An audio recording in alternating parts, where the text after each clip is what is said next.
Ok, je vais te montrer un concept inédit sur YouTube. What's in my bag? What's in my bag? Sauf que ce concept a été fait 1,857 000 fois déjà. En 2012. En 2012. Dans What's in my bag, t'as toujours les mecs qui te montrent à l'intérieur de leur sac. Ils ont tout ce qui est bien rangé, c'est tout nickel, bien comme il faut et tout ça. Et ils arrivent sur leur setup, t'as le bureau, il est d'un noir mat impeccable, il y a rien qui traîne, tout est parfait. Donc aujourd'hui on va faire un What's in my bag. Moi j'ai fait un gâteau yaourt. Et aussi un What's in my setup. C'est-à-dire avec quoi je travaille, avec quoi je retouche vos photos, mes photos. C'est parti. Déjà dans mon sac, je vais pas te mentir, généralement il n'y a pas grand chose parce que quand je sors, j'ai plus ou moins l'idée de ce que je veux comme photo et je fais en sorte de voyager avec le minimum de choses à l'intérieur de mon sac. Tout simplement parce que le matos photo c'est lourd, c'est pète couille et j'ai pas envie de me flinguer le dos pour rien. Là, pas de bol, pour cette vidéo j'ai oublié de re-remplir mon sac, donc je vais te montrer ce que je mets dans mon sac d'habitude, mais c'est pas dedans. Voilà, t'as compris le principe de la vidéo. Déjà pour commencer, c'est un sac de chez KF, tous les liens des articles sont dans la description. Vous pouvez retrouver absolument tous les produits qui seront cités dans cette vidéo. Mais ce sac là c'est un sac que KF m'avait envoyé parce que KF c'est mon partenaire particulier. Cherche partenaire particulière. Continue. Ah je connais pas la suite. C'est un sac qui est vachement pratique mine de rien parce qu'en gros vous avez une grande poche au dessus pour mettre tout le bordel que vous voulez. Là vous avez une poche vers l'extérieur de l'intérieur pour mettre les ordinateurs portables et tout. Meilleur sac que j'ai possédé de ma life. Ici vous avez une petite poche pour mettre tout ce qui est trépied, bordel. Moi ici qu'est-ce que j'ai? J'ai une bouteille de gel hydroalcoolico. Ça vient de l'hôtel quand j'étais à Barcelone. Ah, fais pas genre t'as jamais rien volé à l'hôtel. C'est moi qui l'ai volé. Ah ouais? Il y a un prisme qui est pété en dessous, donc j'ai mis un petit peu de sparadrap pour éviter de me couper et que ça devienne une arme blanche. Je l'ai aussi fait tomber en haut, donc il est pété également au-dessus. Faut que je pense à m'en racheter un, mais c'est un truc vachement pratique, c'est ce qui permet d'obtenir des petits effets sur les photos tels que ci, ça ou ça. Il y a un petit sac qui est tout jaune de silicate. Tu sais, c'est le truc qui te met au fond du sac pour pas que ça fasse quelque chose, mais je sais pas à quoi ça sert, mais je l'ai jamais enlevé. Et il est encore là. La magie du photographe youtubeur, il faut que tu saches que ça n'existe pas. Les gens ils rangent leur bureau avant de faire les vidéos. Pas ici. Également, ici, vous avez une poche secrète où vous pouvez mettre les cartes SD que vous avez en supplémentaire et les batteries juste ici. Mais moi je les mets dans les deux poches qui sont là. Et ici vous avez un petit tiroir que vous pouvez tirer pour mettre votre appareil photo. Donc il se décompose comme ça. Vous pouvez mettre vos appareils photo, vos objectifs, tu peux le modéliser. T'as un petit élastique autour pour bien le tenir. Enfin c'est mine de rien vachement pratique. Et normalement il y a des objectifs à l'intérieur. Preuve en image. Et voilà, c'est tout ce que vous avez ici, puisque vous pouvez mettre le truc, vous pouvez ne pas le mettre. Vous avez donc dans le fond du sac une espèce de petite mousse détachable qui se plaque au fond du sac pour faire une séparation du coup entre le boîtier où vous mettez vos objectifs, l'appareil et tout ça, et le haut du sac que vous pouvez ne pas mettre si vous voulez et avoir juste une grande poche. Donc dans ma grande poche, ce que j'ai c'est une petite poire, alors peut en avoir d'autres utilités mais c'est pas mes affaires, je veux pas savoir ce que t'en fais. Mais c'est une petite poire que je me sers quand je change d'objectif. Quand je change d'objectif en fait je dévisse mon objectif, je peux souffler à l'intérieur de mon appareil, ça enlève la poussière et tout ça, et je mets le nouvel objectif. Ça me permet de garder un capteur plus ou moins propre quand je suis à l'extérieur. J'ai la poudre colorée pour faire des photos dans ce style là, parce qu'on sait jamais si ça peut servir.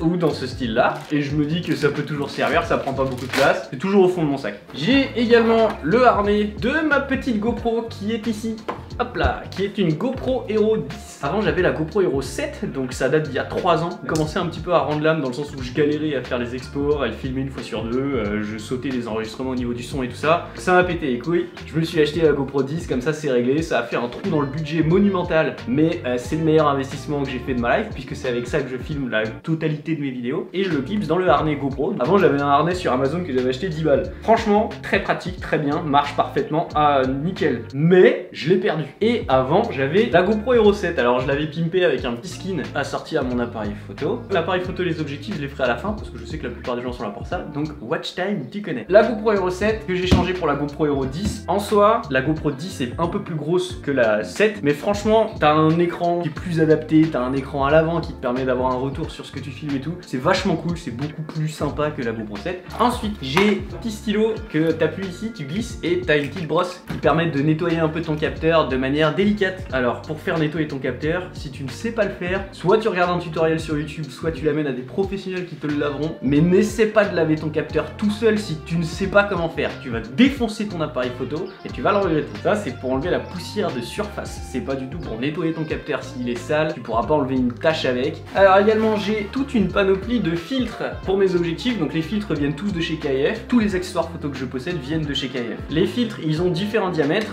il y a des filtres ND, les filtres ND c'est comme des lunettes de soleil si tu veux, ça c'est un filtre ND qui est variable, en le tournant c'est des lunettes de soleil variables si tu veux, si tu fermes tu vois un peu plus noir. Voilà, j'ai ici un filtre à brouillard noir. Je sais pas si tu peux bien voir, mais en fait il y a plein de petits grains dessus qui permettent d'avoir une sorte de diffusion de la lumière et ça fait une sorte de halo sur tes photos. Et ensuite j'ai toute une pochette avec différents objectifs, avec différents filtres pardon, donc c'est des filtres magnétiques, c'est-à-dire que je t'explique cette invention à quel point c'est du génie. T'as une bague comme ça qui est transparente, hein, comme tu peux le voir, il n'y a rien au milieu, que tu visses sur ton objectif. Et après, t'as une panoplie de filtres que t'as juste à venir clipser comme ça. Et t'as un filtre qui se met sur ton objectif. Donc il y en a plusieurs, il y a des polarisants, il y a un ND1000, une grosse lunette de soleil, et il y a UV. J'ai toujours des filtres UV sur mes objectifs parce que ça n'altère pas la qualité de ta photo en rien du tout et ça protège ton objectif déjà des rayons UV et également d'une chute potentielle si jamais tu es une personne qui galère un petit peu avec ses mains et qui est un peu maladroite. Si jamais tu fais tomber ton objectif, on est tous d'accord sur le fait que tu préfères perdre un filtre à 12 € qu'un objectif à 1000 balles. Au niveau des objectifs que j'utilise, absolument tous mes objectifs sont de chez Samyang puisque c'est la marque qui m'accompagne dans mon aventure photographique. Merci Samyang. Samyang, ils ont dit, toi, t'as du potentiel le petit bleu, on va t'aider dans ta quête. Je leur ai dit, franchement, je l'ai déjà acheté votre objectif, donc que vous me partenariez ou pas, ça changera rien. Donc il y a cet objectif là sur lequel je filme qui est un 24-70 f2.8, il est excellent, il est vraiment incroyable. Alors tout ce que je vais dire tout de suite sur les objectifs Samyang, c'est la vérité de mon opinion. Je sais que tu peux te dire ouais c'est biaisé, t'es chez eux, blablabla. Non, j'ai pas été payé pour faire cette vidéo par Samyang. Le 24-70, une pure merveille. Celui-ci que j'ai acheté, preuve en image, il y a à peu près 3 ans. J'ai acheté également celui-là. C'est un 85 mm f1.4. Dessus il y a un filtre polarisant variable. C'est un filtre qui te permet d'effacer les reflets à travers une vitre. Également le filtre polarisant contraste les couleurs, c'est-à-dire que quand tu fais une photo du ciel sans filtre polarisant, le ciel apparaît un peu blanc. Quand tu mets le filtre polarisant, ton ciel est d'un bleu que même le mec d'Avatar envirait les schtroumpfs d'avoir mangé. C'est un objectif compatible avec les montures FE, si je dis pas de bêtises, donc pour les appareils Sony, puisque l'appareil sur lequel je filme actuellement est un Sony Alpha 7 III que j'ai personnalisé avec un petit skin comme celui de la GoPro de l'époque. C'est le 3e Sony Alpha 7 III que j'achète, puisque les 2 premiers j'ai eu un problème sur la prise audio jack où je branche mon micro d'habitude. Il y a cet objectif de chez Samyang, c'est le 50 mm f1.4. Alors c'est la première génération de 50 mm. Ils en ont ressorti un nouveau il y a pas très longtemps. Celui-là, franchement, j'utilise pas beaucoup. Il fait le taf en soi, mais je ne l'utilise pas parce que comparé au 85 mm, bah, c'est pas ouf. L'autofocus est un peu long, il est super bruyant. Enfin, c'est la première génération d'objectifs qu'ils ont fait et j'ai pas eu l'occasion de tester leur nouveau 50 mm. Mais voilà, celui-là, je l'utilise pas trop parce que je suis pas fan. Ils m'ont envoyé en test un 135 mm f1.8, donc c'est un petit bazooka. Le 85 mm c'est déjà un beau bébé. Le 135 mm à côté c'est ça. Donc c'est une ultra torpille. Par contre les photos qui sortent de ce truc là, je t'en mets quelques-unes juste là, elles sont incroyables. Le détail il est ouf, l'autofocus il est ultra rapide, le piqué il est bien. En gros, celui-là c'est mon objectif top 1. Il y a rien à dire. Lui tu le mets en god tier. Lui c'est du A. Il est très très bien pour un 135, mais j'en ai pas une utilité non plus monstrueuse. Le 24-70 god tier, intestable. Il est ultra polyvalent. Franchement si t'as un seul objectif à posséder, c'est un 24-70. À 24 mm tu peux faire des paysages, à 35 mm tu peux faire de l'automobile, à 50 mm tu peux faire des portraits, à 70 mm tu peux faire des objets. Tu avais un seul objectif à te recommander, ce serait celui-là. Maintenant on va faire un tour du setup parce que je pense que c'est super important dans le sens où le travail du photographe ça passe par la prise de photos, mais après il y a tout un travail de retouche qui est généralement un peu méconnu et c'est pour ça qu'on va regarder tout ce qu'il y a ici. Action. Ah, je me lève. Alors ça c'est mon setup. Alors le bureau, c'est un bureau que j'ai craft sur Ikea avec des matériaux au pif. Tous les gens qui te diront que leur bureau est bien rangé, c'est des gros mythos. Ça c'est mon ordinateur portable, là où j'édite absolument toutes mes photos. C'est un Asus VivoBook Pro 16X OLED. Je l'ai choisi pour 2 raisons. 32 Go de RAM, écran OLED, fin de la discussion. Il est magnifique, les couleurs sont incroyables, il est vachement bien. PC portable qui est relié à un SSD. C'est un SSD de 1 Tera, donc j'en ai un pour faire en gros le montage dessus. Ça, c'est ma toute première casquette, c'est une petite sentimentale que j'ai. Et ça, c'est les casquettes de la merch. Je les ai gardées là parce que c'était des échantillons. Donc la bleue, elle est comme ça. La rose, c'est un modèle qui n'existe pas, puisque vous voyez qu'au départ, moi, je voulais mettre les textes sur la casquette. Mais la version finale est comme ça. Le dinosaure est plus gros, il n'y a pas les textes. Ça, c'est mon Stitch qui me permet de garder le moral à chaque fois que je suis en train d'éditer. Ça, c'est un petit carnet dans lequel j'écris en gros les plans des vidéos ou tout ce qui me passe par la tête et que je suis pas sur mon téléphone ou sur le PC. Ça me permet de garder mes idées claires.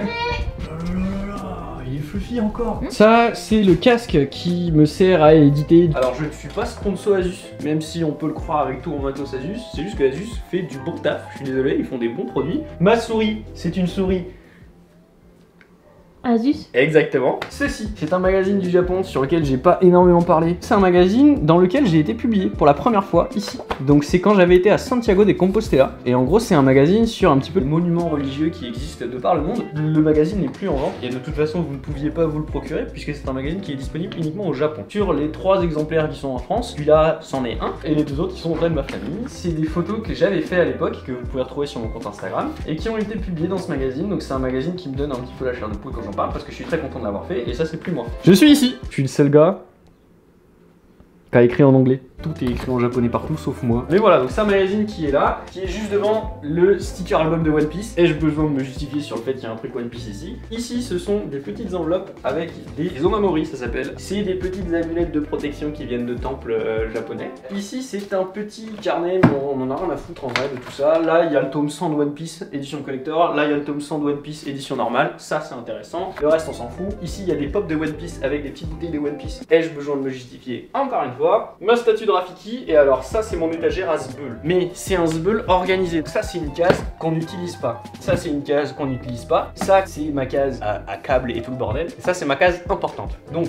dans ma case à câble et tout le bordel, bah, il y a des câbles et tout le bordel. C'est la boîte fourre-tout, tu vois. T'as les pare-soleil de mes objectifs. Et ici, c'est ma boîte importante. Donc, c'est là où je mets mes objectifs. Et tout ce qui est batterie. Et la boîte derrière, c'est en gros la boîte avec tous les disques durs que j'ai utilisés. Donc, j'en ai 1, 2, 3, 4. J'ai 4 disques durs de 4 Tera qui sont pleins. C'est tous mes disques durs de mes anciennes données et blablabla et blablabla. Et donc voilà, c'est l'essentiel de ce qu'il y a dans mon sac et de mon setup. Je crois que j'ai fait le tour de à peu près tous les objets qui composent mon existence et mon travail. J'espère du fond de mon cœur que cette vidéo a pu t'apporter des réponses sur des questions qu'éventuellement tu te posais ou même que tu ne te posais pas. Il y a dans la description de cette vidéo tous les liens d'absolument tous les articles que j'ai cités lors de cette vidéo. Tu peux tous les retrouver, ils sont tous bien écrits je pense, si j'ai bien fait mon taf en tout cas. Il y a également mes presets pour retoucher tes photos Lightroom qui sont disponibles et t'as compris qu'il y a la merch qui est là à nouveau, donc il y a les casquettes, il y a les bobs, il y a les t-shirts, il y a les pulls. Voilà, profite de la vie. Si je devais te donner un conseil... Pour remplacer les yaourts nature par des yaourts de soja dans le gâteau yaourt. On est tous des fous avant d'avoir réussi. À ce moment-là, on devient des génies. Et abonne-toi. Si on compte jusqu'à 10 3 fois... Si on compte jusqu'à 10 3 fois, ça fait 30. C'est vrai.